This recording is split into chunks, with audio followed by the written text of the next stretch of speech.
ನಮಸ್ಕಾರ, ನಾನು ಬಸವರಾಜ್. ಕೆಲಸ ಮಾಡೋಣ, ಬರೀ ಸಿಎಂ ಒಬ್ಬರೇ ಮಾಡಿದ್ದೆಲ್ಲ ಕ್ಯಾಬಿನೆಟ್ ಸಿಎಂ ಆಗ್ಬೋದು. ಯಾಮಾರಿದ್ರೆ, ಅಹಿಂದ ವರ್ಗವನ್ನು ಕಡೆಗಣಿಸಿದ್ರೆ, ಸಿದ್ದರಾಮಯ್ಯ ಅವರನ್ನು ಕಡೆಗಣಿಸಿದ್ರೆ, JDSಗಿಂತಲೂ ಹೀನಾಯ ಸ್ಥಿತಿಗೆ ಕಾಂಗ್ರೆಸ್ ಬಂದು ನಿಲ್ಲುತ್ತಾ? ಬಹುಪಾಲು ಪತ್ರಿಕೆಗಳಲ್ಲಿ ಪ್ರಕಟವಾದಂತಹ ಸುದ್ದಿಗಳಲ್ಲಿ ದಾಖಲಾದಂತಹ ವಿಚಾರ ಇದು. ಸುನೀಲ್ ಕನ್ನುಗೋಲು, ಚುನಾವಣಾ ಚಾಣಕ್ಯ, ರಾಜ್ಯದಲ್ಲಿ ಕಾಂಗ್ರೆಸ್ ಇಷ್ಟು ದೊಡ್ಡ ಸ್ಥಾನಗಳನ್ನು ಪಡೀಲಿಕ್ಕೆ ಕಾರಣವಾದಂತಹ ಮತ್ತು ತೆರೆಯ ಹಿಂದೆ ನಿಂತು ತಂತ್ರಗಾರಿಕೆಯನ್ನು ರೂಪಿಸಿದಂತಹ ಕಾಂಗ್ರೆಸ್ ಜೊತೆಗೆ ಗುರುತಿಸಿಕೊಂಡಿರುವಂತಹ ರಾಜಕೀಯ ತಂತ್ರಗಾರಿಕೆಯ ನಿಪುಣ ಈಗ ದೆಹಲಿಯಲ್ಲಿ ಕೊಟ್ಟಿರುವಂತಹ ಶಾಕಿಂಗ್ ರಿಪೋರ್ಟ್ನ ನಂತರದಲ್ಲಿ ರಾಜ್ಯದಲ್ಲಿ ಇನ್ನು 2 ಅಥವಾ 3 DCM ಹೆಚ್ಚುವರಿ ಹುದ್ದೆಗಳು ಸೃಷ್ಟಿಯಾಗುವ ಸಾಧ್ಯತೆ ನಿಚ್ಚಳವಾಗಿದೆ. ಯಾವ ಸಂದರ್ಭದಲ್ಲಿ ಬೇಕಾದರೂ ಸಂಪುಟ ವಿಸ್ತರಣೆ ಆಗಬಹುದು. 20 ಖಾಲಿ ಸ್ಥಾನಗಳಿಗೆ ಯಾರ್ಯಾರನ್ನು ತಂದು ಕೂರಿಸಬಹುದು ಅನ್ನುವಂತಹ ಚರ್ಚೆಗಳ ಮಧ್ಯೆ 2 ಮಹಿಳಾ ಮಂತ್ರಿಗಳು, ಇಬ್ಬರಿಗೆ ಈ ಸಲ ಕನಿಷ್ಠ 3 ರಿಂದ 4 ಮಂದಿ ಅಲ್ಪಸಂಖ್ಯಾತ ನಾಯಕರು, ಈಗ ಆಲ್ರೆಡಿ ಖಾದರ್ ಅವರಿದ್ದಾರೆ, ಇನ್ನಿಬ್ಬರು ಅಥವಾ 3 ಸಚಿವರಾಗ್ತಾರೆ, ಸಂಪುಟಕ್ಕೆ ಸೇರ್ತಾರೆ. ಈ ಪೈಕಿ ಮಹಿಳೆಗೂ ಕೊಡಬಹುದು, ಇಲ್ಲ ಅಂತಲ್ಲ. ಆದರೆ ನಟಿ ಉಮಾಶ್ರೀ ಅವರಿಗೆ ಈ ಸಲ ತುಸು ಎಲ್ಲರಿಗಿಂತೂ ಮುಂಚೆನೇ, ಅಂದರೆ ಪೈಪೋಟಿಲಿ ಅವರಿದ್ದಾರೆ, ಅವರೇ ಫಸ್ಟ್ ಮಂತ್ರಿ ಆಗ್ತಾರೆ. ಇನ್ನೊಂದು ಹುದ್ದೆ ಮಹಿಳಾ ಕೋಟದ್ದು ಯಾರಿಗೆ ಸಿಗುತ್ತೋ ಅದು ಸೆಕೆಂಡ್ರಿ. ಯಾಕೆ, ಏನಾಗ್ತಿದೆ? ಸಿದ್ದರಾಮಯ್ಯ ಅವರನ್ನು ಇಳಿಸ್ಬಿಟ್ರೆ, ನನಗೆ ಅವಕಾಶ ಕೊಟ್ಟರೆ ನಾನೇನೋ ದಬ್ಬಾಕ್ಬಿಡ್ತೀನಿ ಅನ್ನುವ ನಿಟ್ಟಿನಲ್ಲಿ DK ಶಿವಕುಮಾರ್ ಅವರು ಮಾತಾಡಿದ್ರು ಬಿಟ್ಟಿದ್ರು. ಆದರೆ ಇತ್ತೀಚೆಗೆ ದೇವೇಗೌಡರು ಆಡಿದಂತಹ ಮಾತುಗಳು, ನೀವು ಸಿದ್ದರಾಮಯ್ಯ ಅವರನ್ನು ಇಳಿಸೋದಕ್ಕೆ ನೀವು ಹೈಕಮಾಂಡ್ ಮುಂದೆ ಏನೆಲ್ಲ ಮಾತು ಕೊಟ್ಟಿದ್ರೋ ಗೊತ್ತಿಲ್ಲ, ಇದೇ ಮಾತನ್ನು ದೇವೇಗೌಡರು ಹೇಳಿದ್ರು. ಅದನ್ನು ಸಾಧಿಸೋದಕ್ಕೆ ನೀವು ಬಿಡದಿಯ ರೈತರನ್ನು ರಕ್ತ ಹೀರಬೇಡಿ, ಅವ್ರಿಗೆ ಸಂಕಟ ಕೊಡಬೇಡಿ, ಕಷ್ಟ ಕೊಡಬೇಡಿ, ಅದಕ್ಕೆ ಬೇರೆ ಮಾರ್ಗಗಳಿದ್ದಾವೆ ಅನ್ನೋದನ್ನು ದೇವೇಗೌಡರು ಹೇಳಿದರು. ಯೂಟ್ಯೂಬಲ್ಲಿ ಹೊಡೆದ್ರೆ ಅಥವಾ ಸರ್ಚ್ ಮಾಡಿದ್ರೆ ಸಿಗುತ್ತೆ, ಎಲ್ಲರೂ ಕೇಳಿಸ್ಕೋಬಹುದು. 52-53 ದಿನ, ಆಲ್ಮೋಸ್ಟ್ 2 ತಿಂಗಳಾಯಿತು ಮುಖ್ಯಮಂತ್ರಿಯಾಗಿ ಪ್ರಮಾಣ ವಚನ ಸ್ವೀಕರಿಸಿ. ಲಾಭ ಏನು, ಸಾಧಿಸಿದ್ದೇನು? 2 ತಿಂಗಳಲ್ಲಿ ಏನು ಮಾಡಲಿಕ್ಕೆ ಆಗೋದಿಲ್ಲ, ಕರೆಕ್ಟ್. ಇರುವ ವ್ಯವಸ್ಥೆಯನ್ನು ಹಾಳು ಮಾಡುವ ಮೊದಲ ಹೆಜ್ಜೆ ಇಟ್ಟಿದ್ದು ನಾವು ಗ್ಯಾರಂಟಿಗಳ ಪರಿಷ್ಕರಣೆ ಮಾಡ್ತೀವಿ. ಅಲ್ಲಿಗೆ ಶುರುವಾಗತ್ತೆ ಗ್ರಾಮೀಣ ಕರ್ನಾಟಕದ ಜನ. ಸಿದ್ದರಾಮಯ್ಯ ಇರೋ ತನಕ, ಅದರಲ್ಲಿ ಹೆಣ್ಮಕ್ಳು, 2,000 ರೂಪಾಯಿ ಬತ್ತಿತ್ತು. DK ಶಿವಕುಮಾರ್ ಬಂದ ಕೂಡಲೇ ಅದಕ್ಕೂ ಕಲ್ಲಾಗ್ತಾನೆ. ಇದೇ ಮಾತುಗಳನ್ನು ಹಳ್ಳಿಯ ಮುಗ್ಧ ಹೆಣ್ಣು ಮಕ್ಕಳು, ತಾಯಂದಿರು ಮಾತಾಡಿಕೊಂಡ್ರು. ಈ ಮೂಲಕ ಏನೊಂದು ವಾತಾವರಣ ಹದವಾಗಿತ್ತು ಕಾಂಗ್ರೆಸ್ಗೆ. ಸಿದ್ದರಾಮಯ್ಯ ಅವರ ಅಹಿಂದ ನಾಯಕತ್ವದ ಸರ್ಕಾರ ಮತ್ತು ಗ್ಯಾರಂಟಿಗಳ ಒಂದು ಕಾರ್ಯಕ್ರಮಗಳು, ಕೆಲವರು ಅದನ್ನು ವಿರೋಧಿಸಿದ್ರು. ಕನಿಷ್ಠ ಅಂದ್ರೂ ಒಂದು 7-8% ಜನ ಪ್ರತಿ ಹಳ್ಳಿಗಳಲ್ಲೂ ಎಲ್ಲ ಕಡೆ ವಿರೋಧಿಸ್ತಾರೆ. ಆದರೆ ಇನ್ನುಳಿದ 90 ಚಿಲ್ಲರೆ % ಜನ ಸರಿ ಇದೆ ಆ ಯೋಜನೆಗಳು ಅನ್ನೋದನ್ನು ಒಪ್ಕೋತಾರೆ. ಅರೆ DK ಶಿವಕುಮಾರ್ ಅವರು ಬಂದ ಕೂಡಲೇ ಗ್ಯಾರಂಟಿ ಪರಿಷ್ಕರಣೆ ಅಂದರು. ಕೊನೆಗಿಲ್ಲ, ನಾವು ಯಾವ ಪರಿಷ್ಕರಣೆ ಮಾಡೋದಿಲ್ಲ ಅನ್ನುವ ಮಾತನ್ನು ಖುದ್ದಾಗಿ ಅವರೇ ಹೇಳುವಂತೆ ಆಯಿತು. ಬಿಡದಿ ದೇವೇಗೌಡರು ತುಂಬ ಸ್ಪಷ್ಟವಾಗಿ ಹೇಳಿದ್ರು, ಸಿದ್ದರಾಮಯ್ಯ ಅವರಿದ್ದಾಗ ಇಷ್ಟು ಅತ್ಯಾತುರದಲ್ಲಿ ಈ ಕೆಲಸಕ್ಕೆ ಕೈ ಹಾಕಲಿಲ್ಲ. ಇವರು ಬಂದು ಇನ್ನೂ 1 ತಿಂಗಳು 2 ತಿಂಗಳು ಆಗಿಲ್ಲ, ಆಗಲೇ ಇಷ್ಟು ದೊಡ್ಡ ಟೌನ್ಶಿಪ್ಗೆ ಕೈ ಹಾಕಿ ರೈತರ ಕಷ್ಟಕ್ಕೆ ದೂಡ್ತಿದ್ದಾರೆ, ಇದು ತಪ್ಪು. ಕುಮಾರಸ್ವಾಮಿ ಅವರು ವಿರೋಧಿಸಿದ್ರು.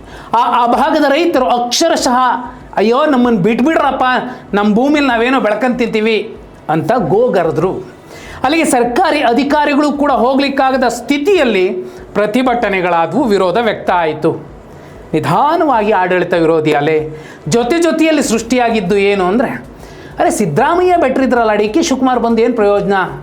ಇದರ ಮಧ್ಯೆ ಹಿಂದುಳಿದ ಸಮಾಜಗಳು, ಅದರಲ್ಲಿ ಅಲ್ಪಸಂಖ್ಯಾತರು, ನಮ್ಮ ನಾಯಕ ಸಿದ್ದರಾಮಯ್ಯನನ್ನು ಇಳಿಸಿದ್ದೇಕೆ ಕಾಂಗ್ರೆಸ್, ತಕ್ಕ ಪಾಠ ಕಲಿಸ್ತೀವಿ ಅಂತ ಕುರುಬ ಸಮಾಜ ಸೇರಿ ಬಹುಪಾಲು ಸಮಾಜಗಳು ಈಗಲೂ ಆ ಕೋಪದಲ್ಲಿರೋ ಸಂದರ್ಭದಲ್ಲೇ ಅವರನ್ನು ಸಂತೈಸಲಿಕ್ಕೆ, ತಣಿಸ್ಲಿಕ್ಕೆ ಈಡಿಗ ಬಿಲ್ಲವ ಸಮಾಜದ BK ಹರಿಪ್ರಸಾದ್ ಅವರನ್ನು KPCC ಅಧ್ಯಕ್ಷರನ್ನಾಗಿ ಮಾಡಿದ್ರು.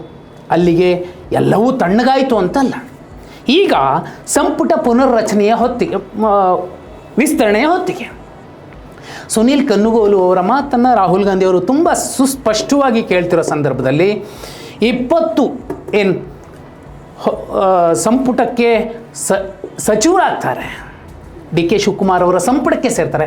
ಈ ಪೈಕಿ ಕನಿಷ್ಠ 15 ಮಂದಿ ಯುವಕರಿರ್ತಾರೆ, ಹೊಸ ಮುಖಗಳಿರ್ತಾವೆ, ಹಿಂದುಳಿದವರು ಇರ್ತಾರೆ, ಅಲ್ಪಸಂಖ್ಯಾತರಿರ್ತಾರೆ, ದಲಿತರಿರ್ತಾರೆ. ಇನ್ನು 5 ಜನ ಮೇಲ್ವರ್ಗದ ನಾಯಕರಿಗೆ ಅವಕಾಶಗಳು ಸಿಗಬಹುದು, ಅದರಲ್ಲಿ ಸೀನಿಯರ್ಸು ಬರಬಹುದು.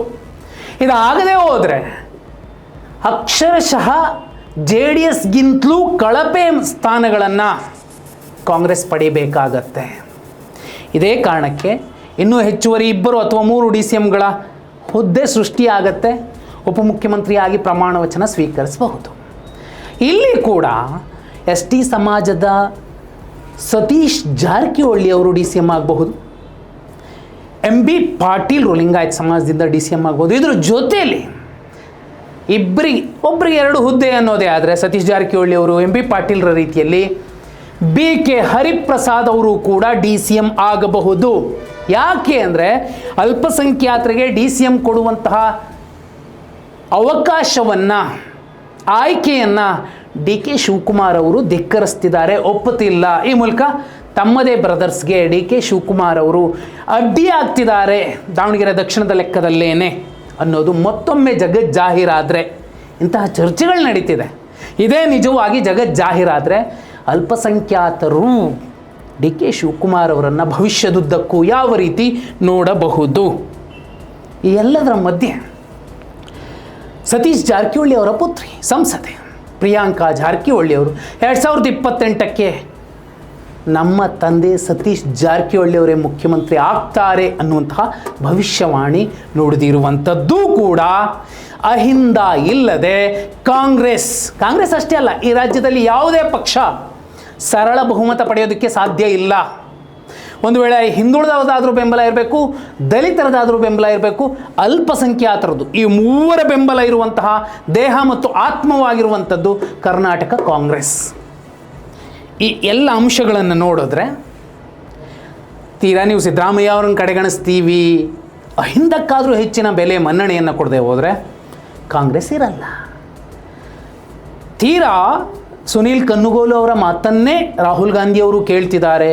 ಭವಿಷ್ಯದಲ್ಲಿ ಕಾಂಗ್ರೆಸ್ ಸದೃಢವಾಗಿರಬೇಕು. ಅತಿ ದೊಡ್ಡ ಪಕ್ಷ ರಾಜ್ಯದಲ್ಲಿ ಇವತ್ತು ಕಾಂಗ್ರೆಸ್ ಉಳಿದಿದೆ ಅಂದರೆ ಅದು ಕರ್ನಾಟಕ.